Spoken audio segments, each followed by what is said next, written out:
அனைவருக்கும் வணக்கம்.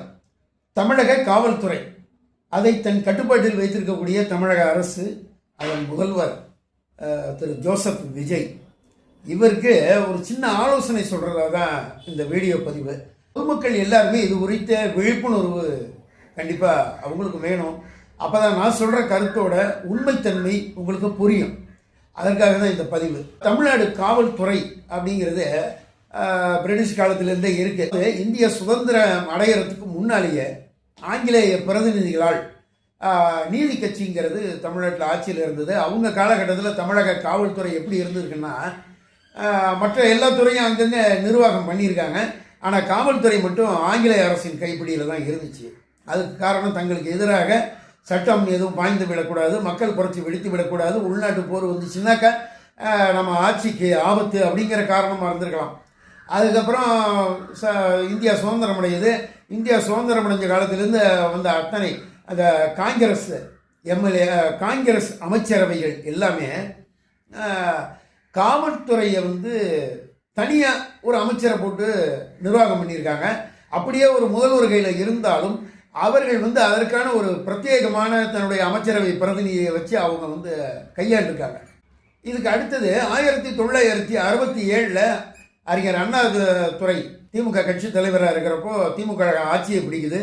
அப்படி வர்றப்போ ஒரு சம்பவம் நடந்ததை நான் பல பேர்கிட்ட கேள்விப்பட்டிருக்கேன். கிடையாது, அது என்னன்னா, 1967க்கு முன்னால் திமுகவுக்கும் போலீஸ் துறைக்கும் பயங்கரமான டக்கப்பெல்லாம் நடந்துருந்துருக்கு அப்படின்னு சொல்லுவாங்க. அதனால திமுககாரவங்க பல பேர் காவல்துறை மேலே ரொம்ப அதிருப்தியிலாம் இருந்திருக்காங்க. அதில் மிக முக்கியமான ஒருத்தர் கலைஞர் கருணாநிதி அவர்கள்.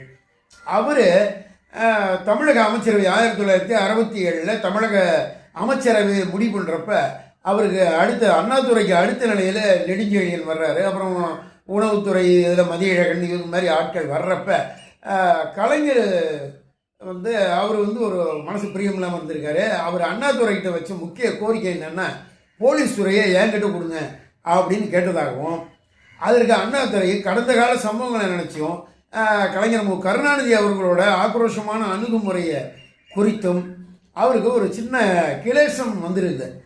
அதனால வேறு யாருக்கும் அந்த போலீஸ் துறையை கொடுத்தா இங்கே இவருக்கு பிரச்சனை வரும், கலைஞர் வருத்தப்படுவார், மற்றவங்களுக்குள்ளேயும் குழப்பம் வரும்.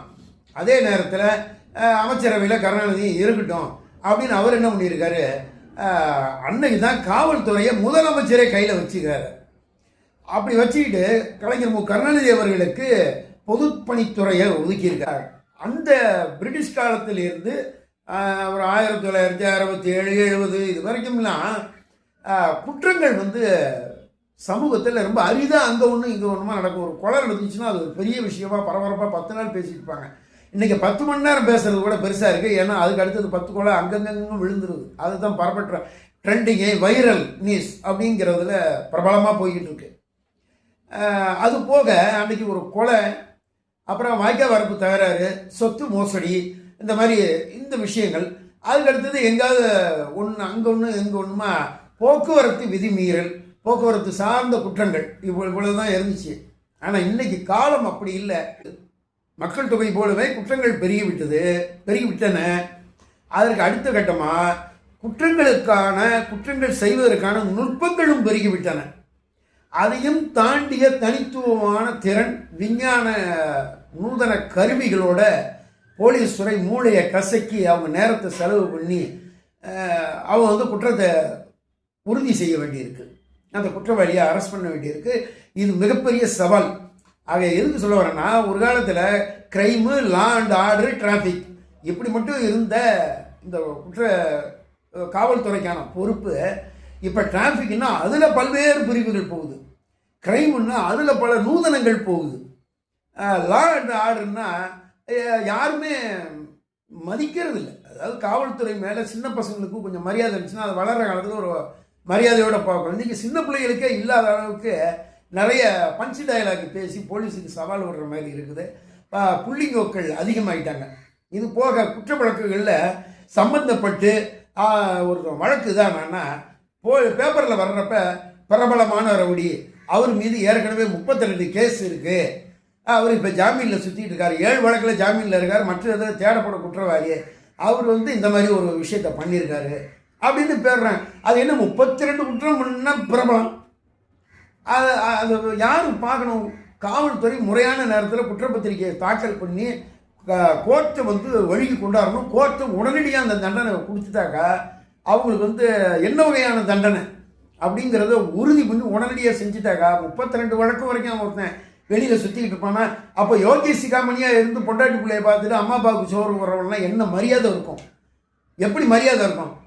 அப்போ பார்க்குறவங்க எல்லாருமே காணும் இடமெல்லாம் குற்றவாளிகள், இவன் அப்படி இருப்பானோ, இந்த பொண்ணு இப்படி இருக்குமோ, அவன் அப்படி இருப்பானோ அப்படிங்கிற பயம் வந்து எல்லாருக்குமே நல்லவனுக்கு யோக்கியனாக இருக்கிறவனுக்கு வருது. இது வந்து இன்னைக்கு சர்வசாதாரணமாயிடுச்சு. இந்த தமிழக முதல்வர் ஜோசப் விஜய் அவர்கள் இனிமேல் உடனடியாக அவர் வந்து இந்த காவல்துறைக்கு தனியான ஒரு அமைச்சரை நியமிக்கணும். அதில் 3 இணையமைச்சர்கள் கூட போடலாம், தப்பே கிடையாது. ஒவ்வொருத்தரும் ஒவ்வொரு குற்றம் சார்ந்த பிரிவுகள் 3 பிரிவுகள் இருக்குது. அது போக போலீஸ், பெண் போலீஸ் இலாக்காவை எந்த துறைக்குள்ளே கொண்டு போய் யார் எந்த அமைச்சர் இணையமைச்சர் மூலமாக நிர்வாகம் பண்ணணும் அப்படிங்கிறத ஒரு முடிவு பண்ணணும்.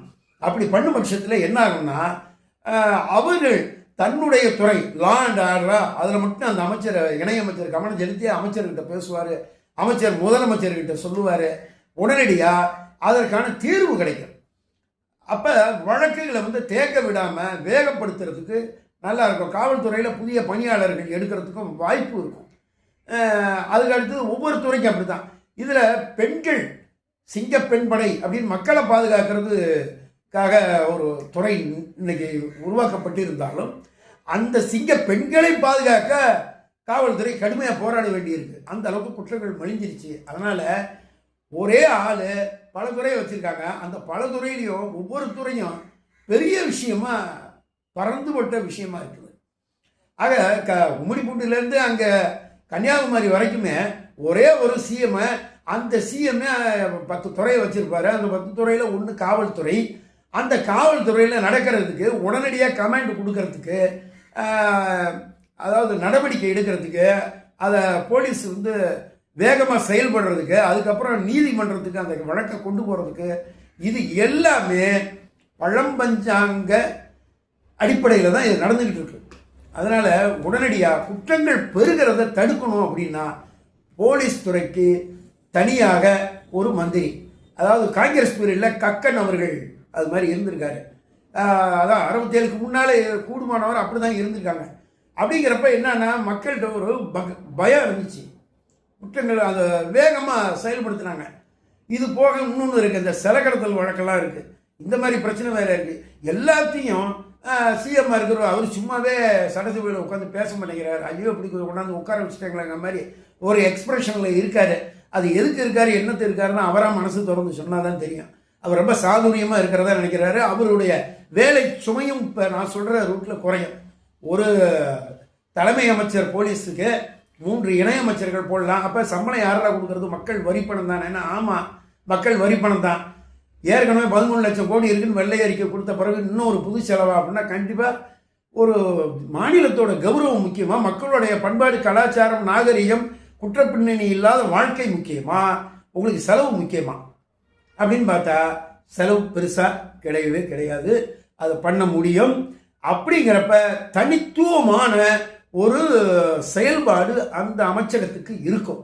அப்படி பண்ணும் பட்சத்தில் மக்களிடையும் அந்த அமைச்சர்கள் அந்த இலாக்கா நேரடியாக அணுகிறதுக்கும் ஐஜி போன்ற தலைமை காவல் அதிகாரிகள் அவங்க முடிவெடுக்கிறதுக்கும் முதலமைச்சர் சொல்கிறதுக்கும் உடனுக்குடன் மறுநாள் அன்னன்னைக்கு இரவுக்குள்ளேயே அந்தந்த பிரச்சனைக்கு தீர்வு காண முடியும் அப்படிங்கிறது என்னுடைய தாழ்மையான கருத்து. இந்த கருத்து வந்து நானாக இனோவேட்டிவாக யோசித்தது தான். இது மாநிலத்தின் நலனுக்கு மிகவும் உசிதமாக உத்வேகப்படுத்தும், நிர்வாகத்தை உத்வேகப்படுத்தும் என்பதில் மாற்று கருத்து இல்லை. ஒருவேளை அந்த அமைச்சர் அந்த துறை சார்ந்த விஷயங்களில் ஊழல் அல்லது அதிகார துஷ்பிரயோகம் நடந்தால் தனித்துவமாக தெரியும்.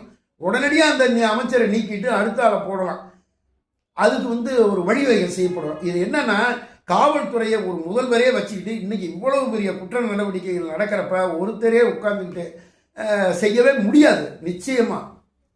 அதனால் இதை வந்து பரிசீலிக்கும்படி தமிழக அரசை, தமிழக முதல்வர் மாண்புமிகு திரு ஜோசப் விஜய் அவர்களை கேட்டுக்கொள்கிறேன். நன்றி, வணக்கம்.